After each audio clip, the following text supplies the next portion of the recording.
디모데전서 3장 8에서 16절까지 말씀입니다. 제가 읽겠습니다. 이와 같이 집사들도 단정하고 일구이언을 하지 아니하고 술에 임박지 아니하고 더러운 일을 탐하지 아니하고 깨끗한 양심의 믿음의 비밀을 가진 자라야 할지니 이에 이 사람들을 먼저 시험하여 보고 그 후에 책망할 것이 없으면 집사의 직분을 하게 할 것이요 여자들도 이와 같이 단정하고 참소하지 말며 절제하며 모든 일에 충성된 자라야 할지니라. 집사들은 하나의 아내의 남편이 되어 자녀와 자기 집을 잘 다스리는 자일지니 집사의 직분을 잘한 자들은 아름다운 지위와 그리스도 예수 안에 있는 믿음의 큰 담력을 얻느니라. 아멘. 여기까지 읽겠습니다. 자, 오늘은 집사란이라는 제목으로 말씀 전하겠습니다. 자, 오늘 읽으신 본문은 이제 집사에 대해서 이제 집사는 이런 사람을 이제 선택해야 된다라는 그런 내용의 말씀입니다. 교회에 직분이 두 개가 있는데 큰 직분은 이제 장로와 이제 집사이죠. 물론 목사도 이제 가장 중요한 직분 중에 하나 있는데, 그런데 이제 목사 이야기 나오지 않았던 이유는 무엇이냐면 이 목사라는 것이 그 당시에 이 감독이라는 것이 목사와 장로의 두 가지 역할을 다 감당을 했기 때문에 그렇습니다. 그래서 이제 감독이 중요했고요. 그 다음에 집사가 참 중요했는데, 오늘은 이제 집사에 대해서 얘기를 또 하겠습니다. 자, 집사를 이제 세웠는데 오늘 본문에는 이제 집사가 세워지려면 단정해야 되고 뭐 일구이언을 하지 않고, 그러니까 한 말 한 것을 이제 두 말 하지 않고 술 먹는 것 하지 않고, 그 다음에 어떤 것을 탐하지 않고 깨끗한 양심, 그 다음에 믿음의 비밀을 가진 자, 이런 조건들이 있습니다. 그런데 어제도 잠깐 말씀드렸지만 감독의 조건이라고 해서 10가지 이제 덕목이 나오는데 이 덕목에 체크리스트를 만들어서 이렇게 하고 이건 통과, 뭐 이건 못하니까 불통, 이런 식으로 해가지고 어느 정도 통과됐으니까 당신은 장로 직분이 돼요, 또 당신은 집사의 직분을 받을 수 있어, 이렇게 얘기하는 것이 아니라는 거죠. 이건 예전의 이제 기준이었고, 우리는 더 하나님 보시기에 합당한 그런 더 기준과 또 더 특별하게 이 시대에 맞는 그런 기준들이 요구가 되어야 되는데, 근데 중요한 것은 그 기준을 얼마나 우리가 충족하느냐가 아니라 그 기준들이 이야기하는 그 핵심이 무엇이냐라는 것입니다. 그래서 어제 잠깐 나눴지만 이 감독이라는 직분은 뭐 이렇게 여러 가지 그 10가지 이제 덕목이 나오는데 3장 2절부터 그러므로 감독은 책망할 것이 없으며 하나하나의 남편이 되고 절제하고 근신하고 아담하고 나그네 대접할 가르치기를 잘하며 술을 즐기지 아니하며 구타하지 아니하며 관용하고 다투지 않고 돈을 사랑하지 않고 자기 집을 잘 다스려 자녀들로 모든 단정함으로 복종케 하는 자라야 할지며, 이런 어떤 굉장히 복잡한 10가지 기준을 제시를 했는데, 이것 뭐 지켰냐 안 지켰냐 중요한 게 아니라 제일 중요한 것은 이것을 통해서 어떤 하나의 결론에 이르게 된다는 거죠. 그게 뭐냐? 바로 감독은 가족들과 그리고 모든 교우들, 사람들에게 인정받고 존경받는 그런 사람, 그래서 그 말에 권위가 있는 사람이어야 된다는 겁니다. 왜냐하면 감독은 사람들을 인도하고 가르치는 직분이기 때문에 말에 권위가 있어야 되는 거죠. 그래서 이런 술 먹지 않고 뭐 아니면 구타하지 않고 가정을 잘 다스리는 것은 이런 말의 권위, 그리고 사람들한테 인정받고 또 영적으로 존경받는 그런 지도자, 영적 지도자가 되기 위한 어떤 그냥 세부 조건일 뿐이지, 이것을 이렇냐 안 이렇냐 그게 중요한 게 아니라는 겁니다. 자, 그리고 이제 오늘 집사들도 마찬가지입니다. 보면은 일구이언을 하지 않고 술에 임박지 아니하고 더러운 일을 탐하지 아니하고 깨끗한 양심의 비밀을 가진 자, 이렇게 나왔는데, 실은 이것도 한마디로 말해서 집사의 합당한 그런 사명을 감당하기 위한 그런 조건일 뿐이라는 거죠. 그러면 집사는 도대체 무엇하느냐? 사도행전 6장 2절과 4절 말씀에 보면은 이 집사에 대한 기록이 나오는데, 자, 여러분 다 아시는 내용입니다. 12사도가 모든 제자들을 불러 이르되 우리가 하나님의 말씀을 제쳐놓고 공계를 일삼는 것이 마땅치 아니하니 형제들아, 너희 가운데서 성령과 지혜가 충만하여 칭찬을 듣는 사람 7을 택하라. 우리가 이 일을 저희에게 맡기고 우리는 기도하는 것과 말씀 전하는 것에 전무하리라 하니라고 그렇게 있어요. 자, 집사의 하나님께서 집사를 사도를 통해 제정하신 이유가 있습니다. 자, 두 가지 이유가 있는데요. 이건 분명히 지사님들이 아셔야 될 것이, 첫 번째는 공개를 하기 위해서다라고 기록되어 있습니다. 그러니까 지금 성령께서 예루살렘 교회를 세우셨어요. 오순절 마가다락방에 임하신 성령께서 모든 사람들을 이제 변화시켜서 교회를 이루셨습니다. 그래서 성령이 충만한 교회가 됐는데, 성령이 충만했을 때 성령의 역사가 어떻게 나타났냐면 자기 것을 나누는 것으로, 그렇게 성령의 역사가 일어났어요.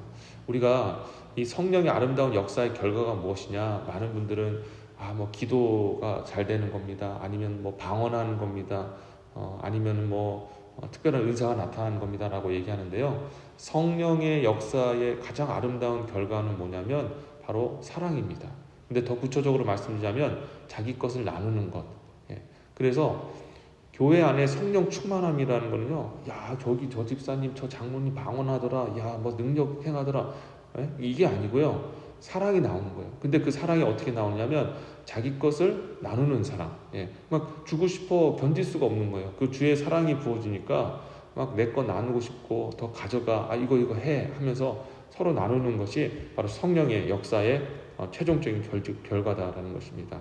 자, 그러면 나누는 일인데 어떤 일이 벌어지냐면, 수많은 사람들이 이제 가난한 자도 있을 것이고, 또 그나마 좀 잘 사는 사람도 있었는데, 성령께서 감동하니까 조금 그래도 여유가 있는 사람들이, 저기 저 같이 주 안에서 형제 자매된 우리 교우들이 저렇게 힘들게 어렵게 살아가는데 나만 이렇게 그래도 먹고 사는 것이 좋은 것인가 해서 자기 재산을 가져와서 팔고, 그 재산을 판 것을 가져다가 사도들 발 앞에 놔둔 거예요. 그래서 사도들이 그것을 분배를 해줬습니다. 그래서 그걸 공개라고 얘기하는데, 과부나 또 어려운 사람들, 핍절한 사람들에게 재산을 나눠준 거죠. 자, 그래서 이렇게 재산을 나눠주는 일을 하게 되었고, 자, 두 번째는, 그 일을 하는데, 너무너무 일이 너무 많았던 거예요. 그래서 중요한 것은 이 사도들이 실은 이 공개하는 일도 너무 중요하지만 복음을 전하는 것과 말씀을 가르치는 것, 예수는 믿게 됐는데 전혀 지식이 없는 거예요. 하나님에 대한 지식, 그리스도에 대한 지식이 없는 거예요. 그냥 뜨거운 마음만 있는 거죠. 그래서 이 사도들은 기도하는 일과 말씀을 전하고 가르치는 이 사명을 감당해야만 했습니다. 그게 일단 우선이니까요. 그래서 그 일을 하기 위해서 집사를 세운 거예요. 그래서 공개하는 일과, 두 번째는 뭐예요? 이 사도들이 그 주의 일들을 감당할 수, 그 본연의 사명을 감당할 수 있도록 돕는 역할을 감당했다는 겁니다. 자, 그래서 오늘날 집사님들도 두 가지 역할을 하시는 거예요. 그게 뭐냐? 하나는 교회 안에 있는 그 헌금을 분배하는 겁니다. 잘 쓸 수 있도록 분배하는 일이에요. 많은 분들이 이렇게 생각해요. 목사님, 안수 집사가 뭐 이렇게 별로 하는 일이 별로 없는 것 같아요. 장로님은 성도들 이렇게 케어하고 앞에 나가서 기도도 하시고 또 때로는 말씀도 전하고 하시는데, 집사가 뭐 할 일이 뭐가 있습니까? 아니, 헌금 그거야 집행하는 사람들이 집행하고 그렇게 하는데요. 우리가 굳이 안수 집사가 많이 필요한 겁니까? 굳이 우리가 할 일이 있나요? 라고 생각할지 모르겠지만요, 전혀 그렇지 않아요. 잘 들어보세요. 안수 집사가 하는 일이요, 재산을 받아다가 사람들한테 공평하게 나눠주는 일을 했는데, 이게 그냥 이 사람 것 떼어다가 저 사람한테 주었다, 그 이야기가 아니라 하나님의 공의가 이 안수 집사님 통해서 실현이 됐다는 거예요. 이런 공의라는 게 뭐냐면요, 하나님은 공의 하나님, 정의 하나님이라고 얘기하는데, 공의는 한마디로 말해서 착한 자는 하나님 보실 때 의로운 자는 복받고, 악한 자 그리고 불의한 자는 벌받는다, 심판받는다. 이게 쉽게 말해 공의입니다. 근데 이 하나님이 공의의 하나님이기 때문에 반드시 하나님께서는 심판을 통하여서 의로운 자, 불의한 자, 또 착하게 산 자, 또 악하게 산 자, 이 사람들을 구별하시고 상 주실 이에게 상 주시고 또 벌하실 이들은 벌하셔요. 지금은 막 뒤죽박죽 섞여 있어서 마치 하나님의 공의가 없는 것처럼 보이지만, 예수님이 오시는 그날, 심판의 그날이 오면 반드시 우리 예수님이 심판하셔서, 선악간에 심판하셔서 공의를 세우시는 줄 믿으시기를 바라겠습니다. 자, 이렇게 공의를 실천하는데, 심판에만 공의가 있는 것이 아니라 삶의 공의, 가 있습니다. 그게 뭐냐?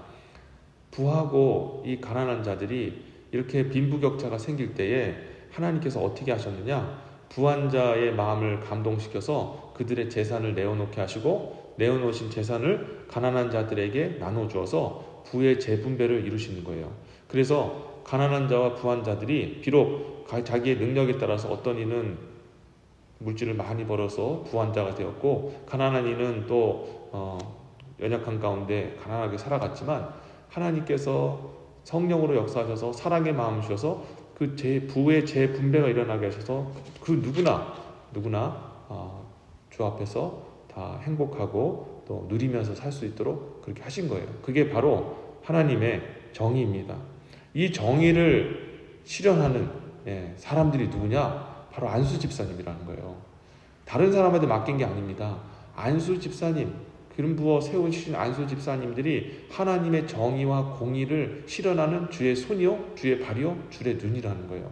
그래서 집사님들이 하셔야 될 일이 무엇이냐면 하나님의 시선으로 이 땅에 하나님, 특별히 우리 교회를 바라보면서 이 교회에 어려운 사람이 누가 있는가, 그리고 불의한 것이 무엇이 있는가, 누가 도움이 필요한가를 보고 그것을 가지고 교회에다가 이제 의견을 제시하고 또 함께 논의하여서 그 어렵고 힘든 사람들을 실질적으로 도와서 하나님의 사랑이, 하나님의 정의가 그 사람들에게, 그 공동체에 흘러나가서 하나님 나라 세우는 일에 우리 안수 집사님들이 쓰임받기 위해서 부르심을 받았다는 거예요. 그래서 저는요, 안수 집사님 대신 또 집사님 대신 모든 분들이 자부심을 갖게 되시기를 진심으로 바랍니다. 정말 중요한 일을 하고 있거든요. 바로 하나님의 공의와 정의를 세우는 일을 하나님께서 안수 집사님에게 맡기셨다는 것을 기억해야 한다는 것입니다. 오늘 이제 말씀을 맺도록 하겠습니다. 우리 안수 집사님들 특별히 하나님 앞에 정말 귀한 직분을 받았다. 하나님께서 나를 통하여서 사랑을 전하시고 나를 통하여서 하나님의 정의를 세우시길 원하시는구나 라는 것을 여러분 기억하셨으면 좋겠습니다. 이 직분을 받았으니 여러분 장로님도 귀하고 목사도 귀하지만 실행하는 일이 너무 중요하지 않습니까? 사랑은 말로만 하는 것이 아니라 우리가 사랑을 행하지 아니하면 그게 무슨 소용이 있겠습니까?